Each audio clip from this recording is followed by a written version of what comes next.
फरीदाबाद में सीजीएसटी विभाग की टीम ने दिवाली से पहले पटाखा गोदामों के खिलाफ बड़ी कार्रवाई की है।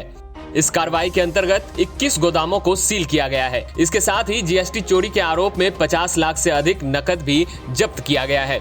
सीजीएसटी विभाग के अधिकारी के मुताबिक सील किए गए सामानों की कीमत 10 करोड़ से भी ज्यादा रुपए का है। सीजीएसटी विभाग के एडिशनल कमिश्नर राजेश कुमार ने हरियाणा तक से बात करते हुए बताया कि कैसे इस कार्रवाई को अंजाम दिया गया। दरअसल एडिशनल कमिश्नर राजेश कुमार ने बताया कि छापेमारी करने से पहले विभाग ने 14 लोगों को गोदाम मालिकों से बात करने के लिए भेजा, जिससे उन्हें ये विश्वास हो जाए कि वो वाकई में माल खरीदना चाहते हैं। हैरान करने वाली बात तो ये थी कि ये गोदाम चारों तरफ से पानी में डूबा हुआ था, जिसके कारण सीजीएसटी विभाग की टीम को ट्रैक्टर पर चढ़कर गोदाम तक जाना पड़ा।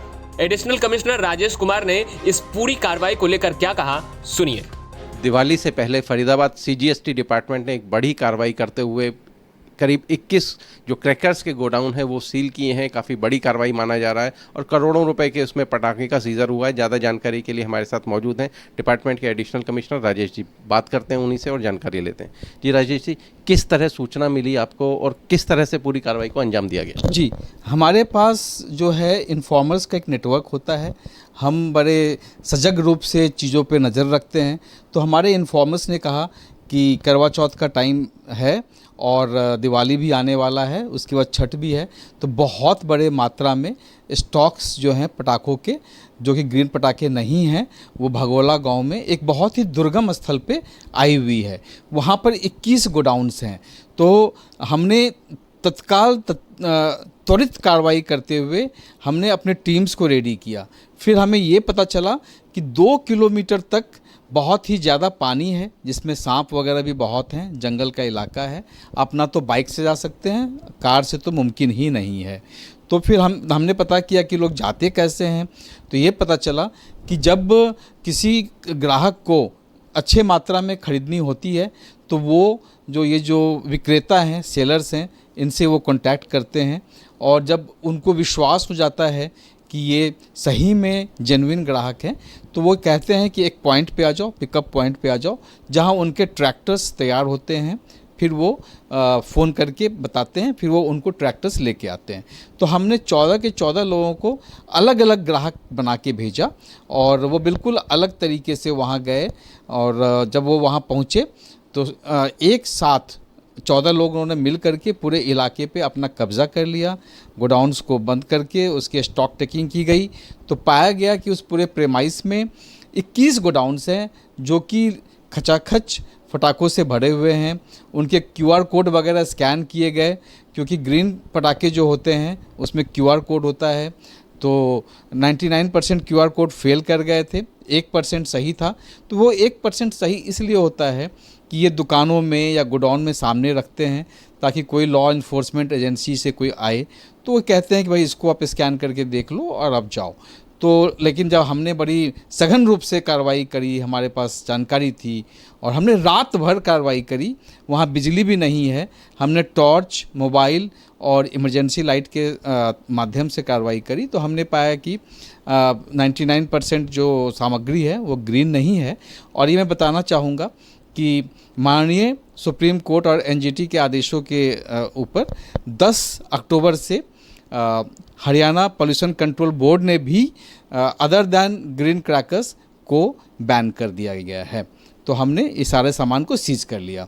साथ में हर्ष के साथ बताना चाहूँगा कि इन लोगों के घर पर जो है बल्लभगढ़ डिस्ट्रिक्ट में सीही में, वहाँ भी एक ही साथ साइमल्टेनियस रेड, जिसको रेट कहते हैं आमतौर पर, वो की गई और उसमें 50.88 लाख रुपए का अनअकाउंटेड कैश भी प्राप्त हुआ है। तो ये जो आप जिस तरह के क्रैकर्स की बात कर रहे हैं, ये यहाँ प्रोडक्शन हो रही थी या ये सिर्फ यहाँ गोडाउन है, यहाँ प्लेस किए हुए थे? ये लोग बहुत बड़े सेलर हैं, दिल्ली NCR के बहुत बड़े सेलर हैं और इन्होंने डिफरेंट जगहों से उसको खरीद के अपने यहाँ एकत्रित किया था और ये आगे सप्लाई करने वाले थे। क्योंकि देखा जाता है कि इंपोर्ट भी होता है क्रैकर, तो क्या पता लग पाया कि ये यही हैं या इंपोर्टेड हैं? जी, इंपोर्ट चाइनीज़ क्रैकर्स बैन है, तो हम उस पर भी देख रहे हैं कि इसमें चाइनीज़ क्रैकर्स से कितनी मात्रा है। चूँकि 21 गोडाउन एक दुर्गम स्थल में जहाँ बिजली नहीं हो तो थोड़ा समय लग रहा है। Investigation is under process, investigation जो है, अन्वेषण, जांच अभी चल रही है और हम भी उसका इंतज़ार कर रहे हैं। एक एक बक्से को खोल के देखना, स्कैन करना, उसको लोगोज देखना थोड़ा टाइम टेकिंग है। अच्छा, कितनी कीमत का माल है ये? ये कम से कम 10 करोड़ के आसपास की माल है एज पर MRP।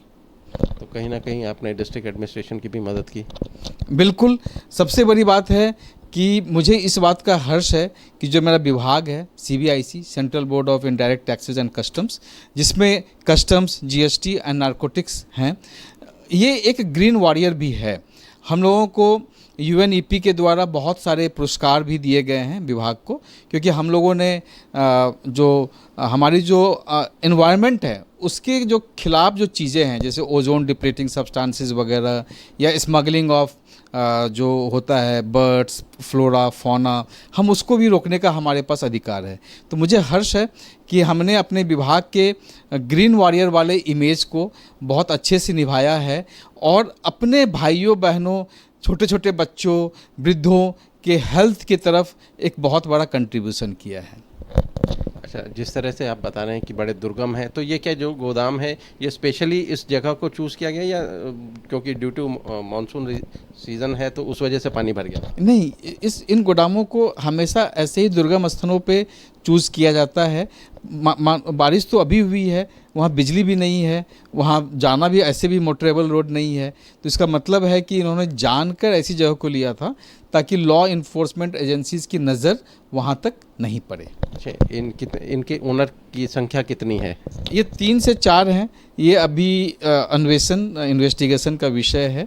हम धीरे धीरे इनकी सारे लेयर्स उधेड़ रहे हैं। नाम पता लग पाएंगे क्या? अभी मेरे ख्याल से चूंकि इन्वेस्टिगेशन इज अंडर प्रोसेस तो शायद बहुत उचित नहीं होगा। चलिए, हमसे बात करने के लिए शुक्रिया। Thank you.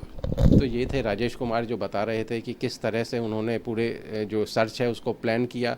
उस जगह पर जाना भी इजी नहीं था, आप ट्रैक्टर के अलावा किसी भी और दूसरे साधन से वहाँ जा नहीं सकते थे, लेकिन उसके बावजूद टीम ने इनकी सर्च किया और वहाँ पे बड़ी मात्रा में क्रैकर्स को बरामद किया।